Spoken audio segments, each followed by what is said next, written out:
नवी मुंबई महानगरपालिकेच्या कार्यक्रमामध्ये राजकीय जुगलबंदी पाहायला मिळालेली आहे। परिवहन विभागाच्या वर्धापन दिनी विष्णुदास भावे नाट्यगृहात चांगलीच राजकीय जुगलबंदी रंगली आहे। वनमंत्री गणेश नाईक आणि भाजपच्या आमदार मंदा म्हात्रे यांच्यातलं राजकीय वैर सर्वश्रुत आहे। आज वर्धापन दिनानिमित्त मनपाच्या व्यासपीठावर हे दोन्ही नेते एकत्र आल्यामुळे ही जुगलबंदी रंगलेली आहे। आमदार मंदा म्हात्रे यांनी रुग्णालयासंदर्भात बोलतानाच गणेश नाईकांना अप्रत्यक्ष टोला लगावला, तर गणेश नाईकांनी देखील कंत्राटी कर्मचाऱ्यांना कायमस्वरूपी घेण्याच्या मुद्द्यावरून मनपाला खडेबोल सुनावतानाच मंदा म्हात्रे यांचं देखील अप्रत्यक्ष समाचार घेतलेला आहे।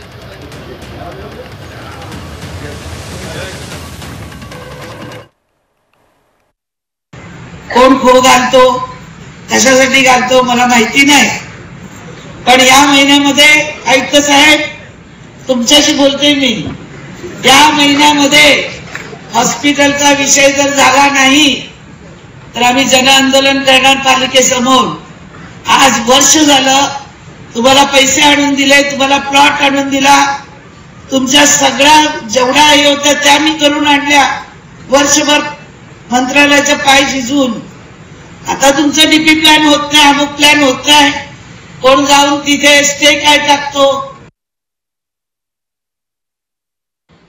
महापालिकेच्या आरोग्य विभागामध्ये आया जाया वॉर्ड बॉय डॉक्टर हे टेम्पररी कशासाठी?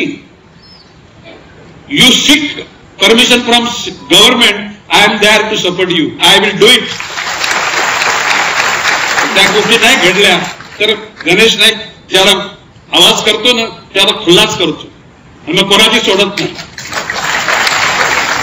कोणाचा अवमान करायची आमची इच्छा नाही, परंतु कोणी जर उर्मटपणा केला किंवा जर लडगो केला तर त्याला धडे शिकवायला गणेश नाईकांकडे अजून सुद्धा आणि योग्य वेळी धडे शिकवेल मी सगळ्यांना।